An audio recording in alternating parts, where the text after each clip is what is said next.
Think of a company that symbolized trust, innovation, and Japan's technological brilliance. That was Olympus. Founded in 1919, Olympus made a name for itself by revolutionizing cameras and medical equipment. In the 1980s, it stunned the world with the first compact digital camera. By the 2000s, its cutting-edge endoscopy systems transformed medical imaging, making it a global leader in healthcare technology. Olympus wasn't just a brand, it was a trusted name, relied upon by professionals and adored by consumers. For decades, Olympus stood as a shining example of corporate success, embodying the spirit of Japanese innovation. But beneath this polished image, a darker story was unfolding. What seemed like an unstoppable rise to greatness masks one of Japan's most shocking corporate frauds. The story of Olympus is a mix of incredible achievements and shocking financial corruption, making it both fascinating and unsettling. In this video, we'll take you through one of the biggest corporate scandals Japan has ever seen. The first signs of trouble: financial irregularities. Behind Olympus's success were early warning signs that something was seriously wrong, signs that were overlooked or ignored for years. The trouble began in the late 1990s and early 2000s, when Olympus faced significant financial losses due to failed investments during Japan's lost decade.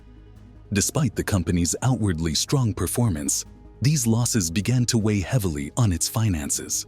To hide the losses, Olympus resorted to tobashi schemes, a method where bad debts are temporarily shifted off the books to make financial statements appear healthier. By the mid-2000s, Olympus began engaging in questionable acquisitions, including the purchase of the Gyrus Group, with analysts raising concerns over the unusually high advisory fees, totaling $687 million for the Gyrus deal. These concerns were ignored by Olympus leadership, who prioritized maintaining the company's image. However, in 2011, CEO Michael Woodford exposed the extent of the fraud. Olympus had been inflating acquisition prices, using fake advisory fees, and creating shell companies to hide $1.7 billion in investment losses accumulated over more than a decade. What started as seemingly minor financial discrepancies evolved into one of the most significant corporate fraud scandals in Japanese history. The deliberate and systemic nature of the deception, and the fact that it remained hidden for so long, makes the Olympus scandal all the more shocking. The whistleblower: Michael Woodford's role in exposing the fraud. What happens when the only person willing to expose a massive fraud is an outsider within their own company? In 2011, Michael Woodford, a seasoned Olympus executive, was appointed CEO. Soon after taking on the role, he discovered troubling reports about Olympus's acquisitions. Upon further investigation, Woodford uncovered inflated payments and suspicious advisory fees, revealing a scheme to hide over $1.7 billion in investment losses dating back to the 1990s. When Woodford confronted the board and executives with this evidence, his concerns were met with denial and hostility. Refusing to back down, he pushed for accountability, but his efforts were swiftly blocked.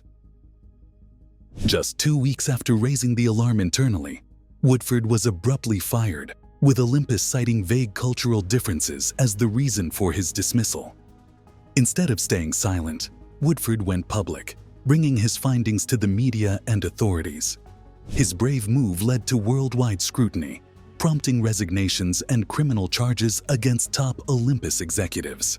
Despite personal risks and the loss of his career, Woodford's actions exposed one of Japan's largest corporate frauds, showcasing the critical role whistleblowers play in holding powerful organizations accountable.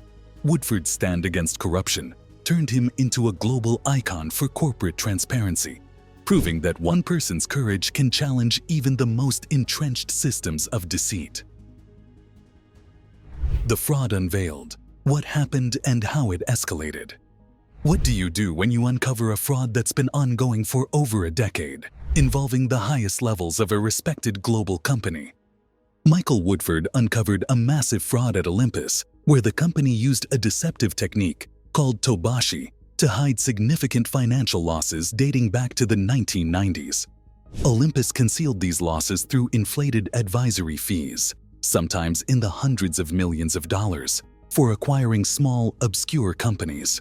This effort successfully hid around $1.7 billion in losses over 13 years. This wasn't just poor accounting, it was a deliberate, calculated conspiracy orchestrated by Olympus's top executives. Chairman Tsuyoshi Kikukawa, Vice President Hisashi Mori, and Auditor Hideo Yamada were directly involved in both concealing the losses and maintaining the illusion of a healthy company. The sheer audacity of this scheme stunned the world.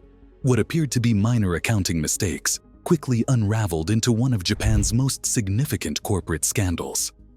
The case exposed deep flaws in Japan's corporate governance, particularly a cultural hesitancy to challenge authority or expose wrongdoing. Olympus's reputation was left in ruins, and the scandal ignited global scrutiny over corporate practices in Japan. The investigation, shocking twists, how authorities took action. What happens when a corporation's massive fraud is so deeply entrenched that even the government can't ignore it? In 2011, after Michael Woodford, the newly appointed CEO, exposed troubling signs of corporate malpractice at Olympus, Japanese authorities launched a full-scale investigation into the company's practices. They uncovered a deliberate cover-up designed to conceal over $1.7 billion in losses dating back to the 1990s.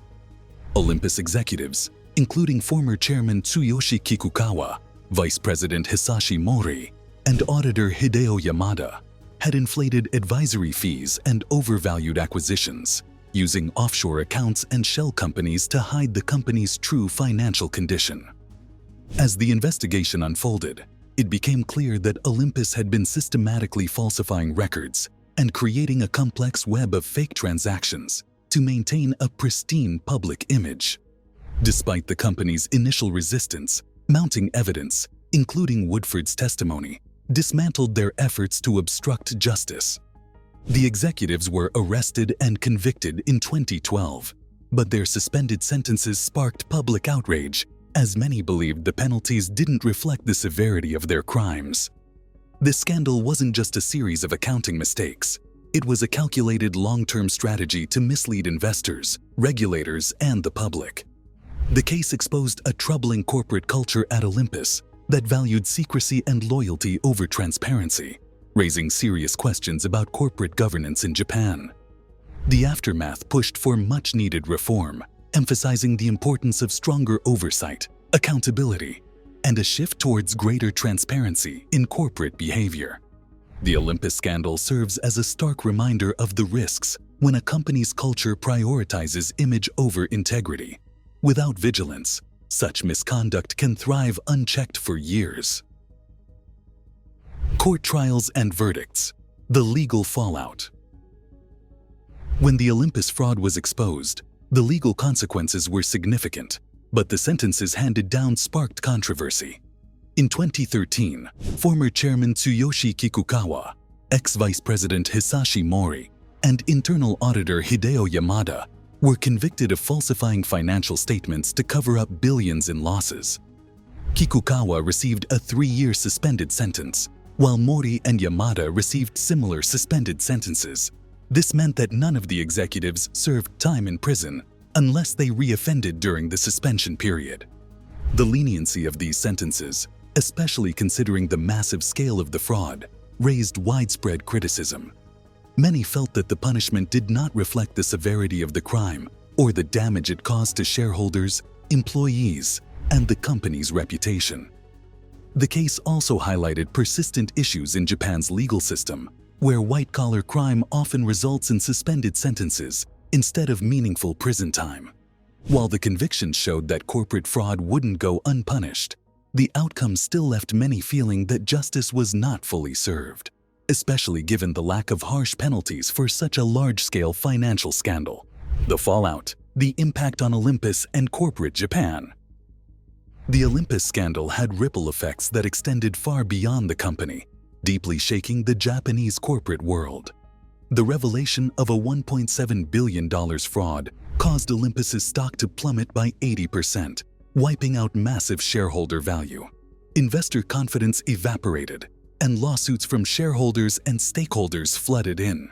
Olympus's leadership was overhauled in an attempt to recover, but its reputation, once sterling, was permanently tarnished. The Olympus scandal sparked widespread debate about Japan's corporate governance, revealing deep flaws in its culture, which prioritized hierarchy, loyalty, and appearances over transparency and accountability. The case highlighted failures in auditing and oversight, as external auditors, regulators, and the business community overlooked fraudulent practices for over a decade. Calls for reform followed, including stricter auditing standards, improved whistleblower protections, and more transparency. However, critics argued that progress has been slow, and deeper structural issues within Japan's corporate culture remain unresolved. For Olympus, the scandal marked a pivotal moment. The company survived by restructuring and refocusing on its core medical equipment business, but the damage to its public trust was irreversible. The Olympus scandal serves as a powerful reminder of the dangers of prioritizing secrecy over accountability. Olympus's recovery: how the company rebounded. Despite the scandal, Olympus managed to regain its footing by focusing on both financial recovery and rebuilding its reputation. The company undertook significant restructuring, starting with replacing its top leadership. New executives, including a fresh CEO and board members, were brought in to restore stakeholder trust. Olympus also realigned its focus towards its core strength, medical technology, especially endoscopy equipment, where it had a dominant global position. This pivot proved critical, as the medical business became a steady revenue generator.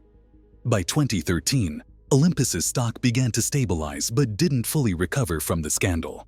The company made significant efforts to restore trust by overhauling its governance practices, implementing stricter compliance measures, and collaborating closely with external auditors. Despite facing shareholder lawsuits and a hefty $646 million fine in the US for bribery violations, Olympus focused on innovation and efficiency in its medical sector, while continuously improving and releasing world-class cameras.